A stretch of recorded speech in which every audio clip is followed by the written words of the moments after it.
Pourquoi dit-on « pied » dans les expressions françaises?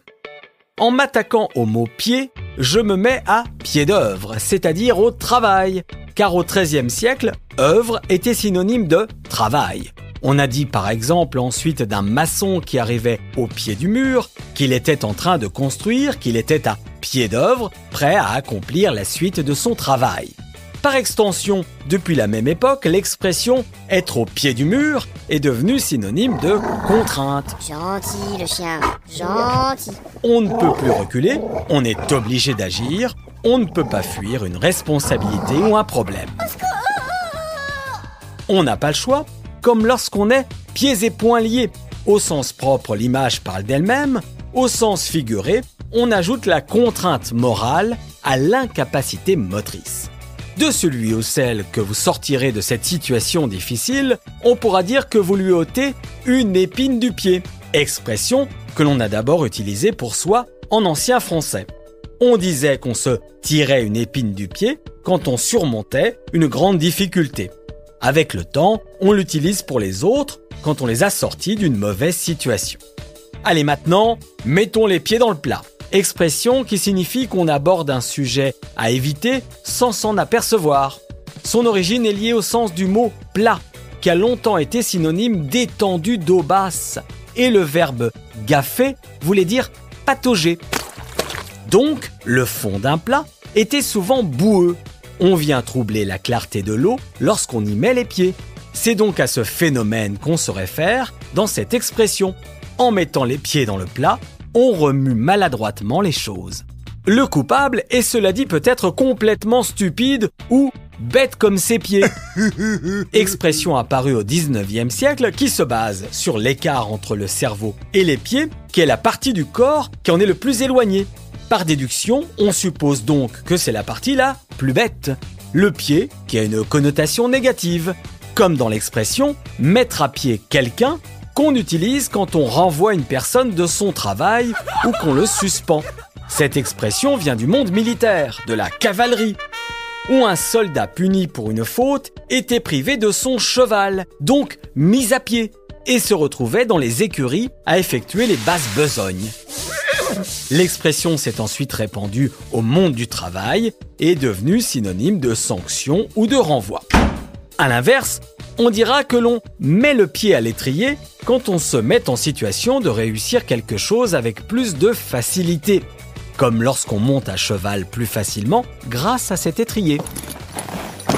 Expression utilisée aussi lorsque l'on aide quelqu'un à accomplir son but.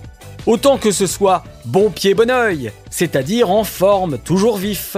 Au Moyen-Âge, on utilisait l'expression de bon œil, qui signifiait avec franchise.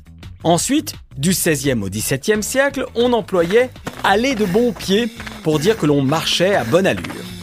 Ensuite est donc née l'expression « bon pied, bon œil » dans laquelle le bon pied symbolise la stabilité et la rapidité et le bon œil, la vue perçante. Avoir bon pied, bon œil signifie donc que l'on est en bonne santé, que l'on reste alerte et tonique, même si on est âgé. Cela dit, pour bien commencer sa journée, autant ne pas se lever du pied gauche, c'est-à-dire de mauvaise humeur, car le mot « gauche » a bien souvent une connotation négative. On dit par exemple d'une personne qu'elle a deux mains gauches pour figurer qu'elle est très maladroite. Non.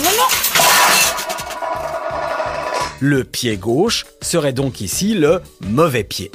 Cela dit, vous n'allez pas nous casser les pieds, c'est-à-dire nous ennuyer, nous saouler, comme on dirait maintenant.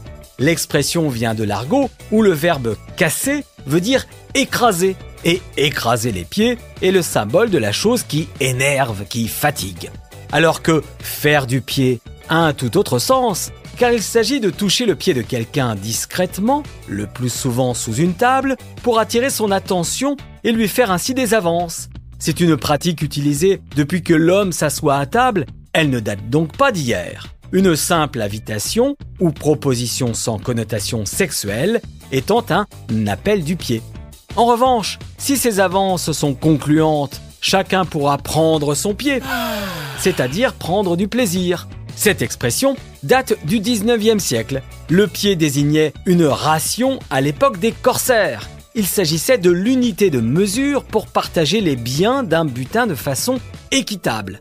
Plus généralement, on l'emploie lorsque quelqu'un est satisfait qu'il a eu son compte. Les corsaires qui doivent avoir le pied marin, c'est-à-dire à la base être capables de garder leur équilibre sur un bateau et depuis, par extension, savoir naviguer sans être malade. Lorsque l'on attend longtemps debout, on dit qu'on fait le pied de grue, expression qui vient du verbe gruer, qui signifiait autrefois attendre, en référence à la grue, l'oiseau, souvent cité pour désigner une personne idiote. Faire le pied de grue pourrait donc être assimilé à attendre en ayant l'air un peu sot. Quand on est incapable d'agir, totalement passif, on dit qu'on a les deux pieds dans le même sabot. L'image parle d'elle-même, tout comme lorsqu'on dit qu'on a un pied dans la fosse ou dans la tombe. On est si proche de la mort qu'on va y tomber dans cette fosse commune où l'on jetait autrefois les cadavres sans sépulture. Bref, j'ai essayé de ne pas vous prendre au pied levé, c'est-à-dire au dépourvu avec cet épisode, qu'il ne faut pas interpréter au pied de la lettre, c'est-à-dire dans le sens strict des mots. Sur ce, je vous invite à écouter l'épisode sur le mot « main » pour tout savoir de l'expression « faire des pieds et des mains » et celle sur le mot « nez » pour l'expression « pied de nez ». À bientôt.